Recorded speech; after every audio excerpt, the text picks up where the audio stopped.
Hey guys, Tina here and welcome to another video. Today I will be letting you know what are the series that I managed to finish in 2017. This is a part of my year in review video series that I am posting throughout December, and I hope you enjoy it. The first two trilogies that I'm going to talk about are honorable mentions. I read them last December, but it was after I already filmed and posted a similar video, so they were sort of left behind, and I do want to mention them because they're, both great trilogies. And the first of those is the Queen of the Tearling trilogy. I actually only had Faith of the Tearling to read, and I just enjoyed this whole trilogy. It's about this girl called Kelsey who was raised in seclusion, but on her 18th birthday the Queen's Guard comes to get her because she is about to become the queen and she has to rule and to take care of her kingdom. And it's a very inventive trilogy.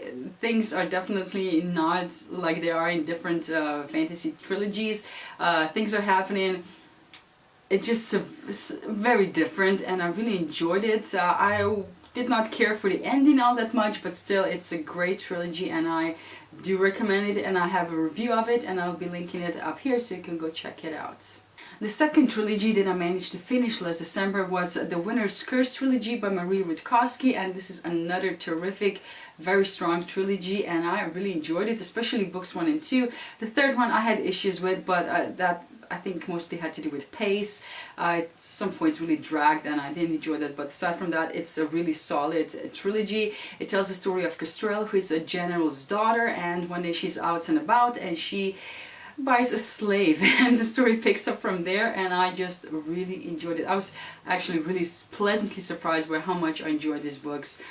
I didn't think that I would, but I did. Moving on to 2017, this was a great year for finishing series, at least in my life, and I did manage to finish quite a few. Mostly I just had one book to read to finish them, but I did manage to read a few trilogies in their entirety, and the first of those was To All the Boys I've Loved Before by Jenny Han. And this tells the story of Lara Jean, who comes from a half-Korean family, and she has a habit of writing letters to the boys that she has loved before, and she puts them in a hat box, and one day those letters get sent out and the boys of course received them, and a lot of hilarity ensues from there. I love these books, especially the first one. That was definitely my favorite.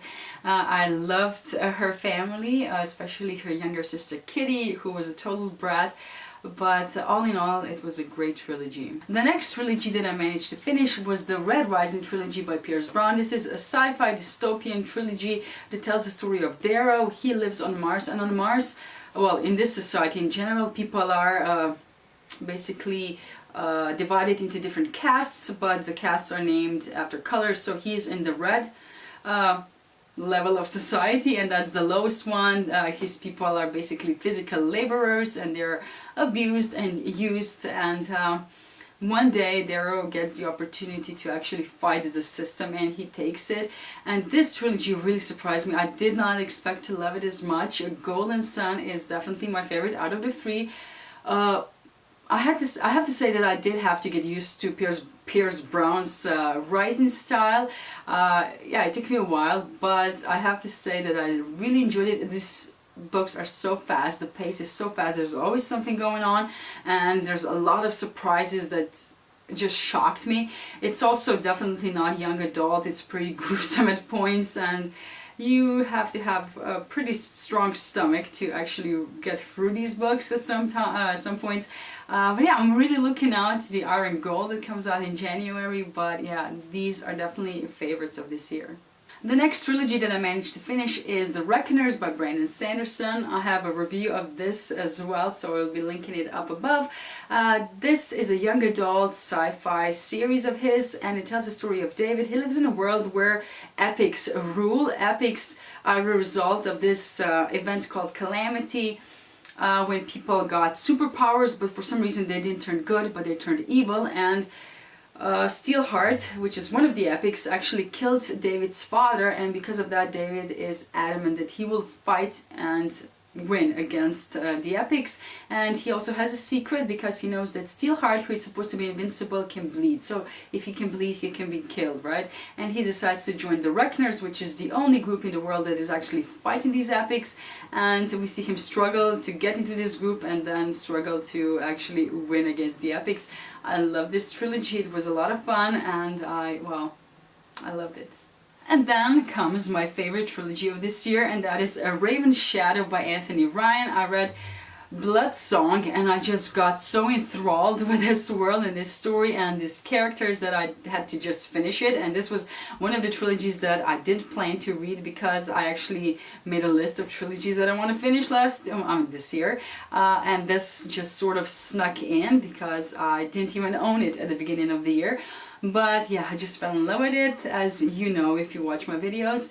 I have reviews of all 3 books, and I will be linking up above or down below, depending where's the space. But yeah, this tells the story of Valen. When we first meet him, he is a small boy. His father brings him to this monastery type of institution, and he is left there to be raised by these monks that are basically fighters. They're fighting monks, and he joins their order.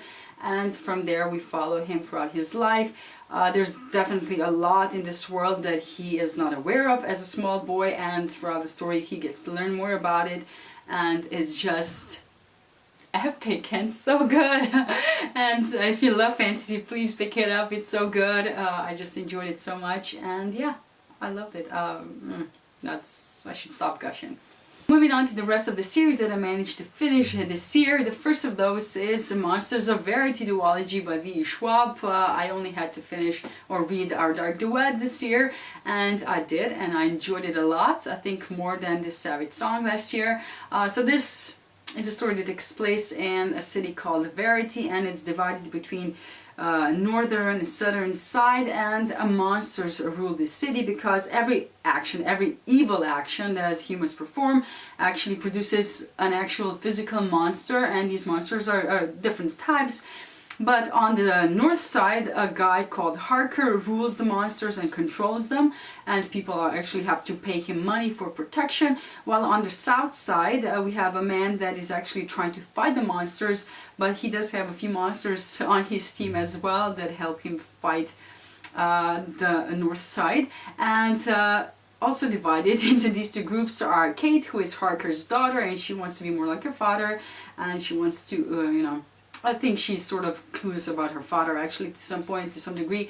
And then we have August, who is one of the monsters on the south side, and he wants to be human, and we follow their story. Another V. Schwab series that I managed to finish this year was the Shades of Magic trilogy, which I read and already sold, so I don't have a physical copy here. This tells the story of Kel, who lives in Red London, which is one of the few Londons that there are, and he is also capable of traveling to these different Londons. And one London, doesn't have magic, one has magic, one was ruined by magic, one is just closed off, and you should not travel there. And he gets into some trouble, and he has to solve it throughout these books. I did enjoy the trilogy, but it was not my favorite, so I decided to give it to someone who is going to appreciate it a bit more. Another duology that I managed to finish is the Six of Crow duology by Lee Verdugo, which is again taking place in her Grisha verse, and I read her Grisha trilogy years back and I really enjoyed it, and naturally I decided to pick these books up. There's a lot of hype surrounding them, and I have to say, which is something that's going to be probably unpopular, but I do prefer the Grisha trilogy to these. I think so. Anyways, this tells the story of Cas Brecker and his crew of thieves. In the first book, they are banded together to get something from this prison that is unable to be broken in or broken out of, whatever. And I have to say that the first book dragged for me because the action only takes place at the end of the book. Until then, we have this huge build-up. And yeah. Crooked Kingdom I did enjoy a lot more. There's a lot more action. Actually, maybe there might be too much action and too many twists and turns, because my brain was just like, what is even going on? At points I could not even follow, but I did enjoy it. So yeah, it was read and done and enjoyed. Then I have one of my favorite young adult trilogies, and that is the Goldseeker Trilogy by Ray Carson. I love these books. Well, the covers are gorgeous. I also have a review of this series, so you can go check it out. This tells the story of Leah Westfall. She lives during the gold rush, and she has the ability to sense gold in the ground, but she's actually not using it at the beginning of this story. She lives with her parents on a small farm. They're not rich, they're not you know, they're just making do, but then her parents get murdered and she figures out that it's because of her ability, so she goes on a run and she joins a group of people that are traveling west to California, trying to establish a new life there, and she joins them, and there's a lot of problems and a lot of things that they have to face before they can reach their goal and make new lives in California. I have to say that I love the characters, I love the historical aspects. As I already mentioned a few times, I love that these books actually help you learn about history without you actually thinking that you are learning. You just, you know, while you read, you absorb information, and I love that, and this is a great trilogy, really. I love it.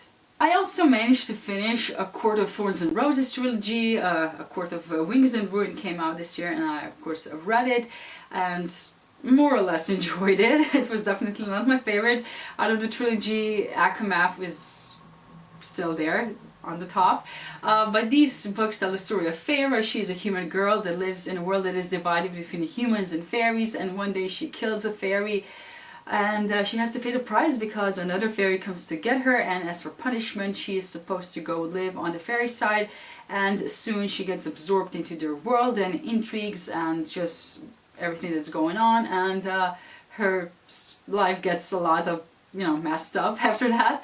I do enjoy this trilogy a lot. It has its problems, but all in all it's a really enjoyable trilogy, as you know, because it's very popular. Another series that I managed to finish is The Finishing School by Gail Carriger, which is a fun middle grade young adult series that takes place in a world that it's very similar to ours, but there are slight differences. There's ether in the air, there are vampires, werewolves, and then there's Sophronia, who is our main protagonist. She's a young girl and she's basically a tomboy, and her mother is frustrated with her.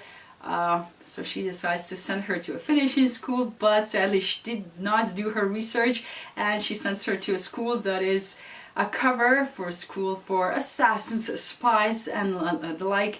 And Sophronia flourishes there. She's great at all of those things. And yeah, throughout these books we follow an overarching story, a plot actually that is, well, a mystery, I would say, and it's really enjoyable. These books are hilarious and a lot of fun to read, and they're pretty short, so they're good for any readathon or something like that. They're just very enjoyable. The last series that I managed to finish is The Others by Anne Bishop. I read book 5, Etched in Bone, at the beginning of this year. I don't own it yet because it's not out in paperback yet.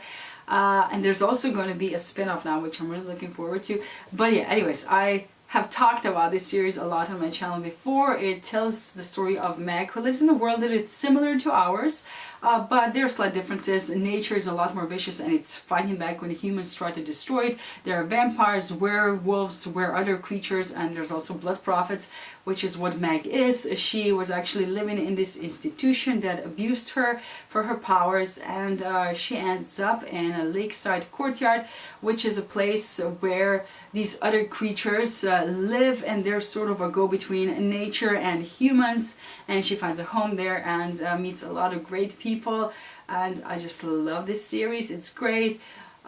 Granted, I do prefer the first few books to the last couple of them, but still, it's a great urban fantasy read. If you're looking for one, I do recommend this one.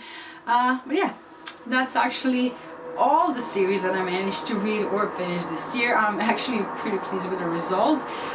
Hopefully next year it's gonna be along those lines as well. But yeah, that's it for this video. Let me know down in the comments what series you are most proud of reading this year, and thank you for watching this video, and see you in my next one. Bye!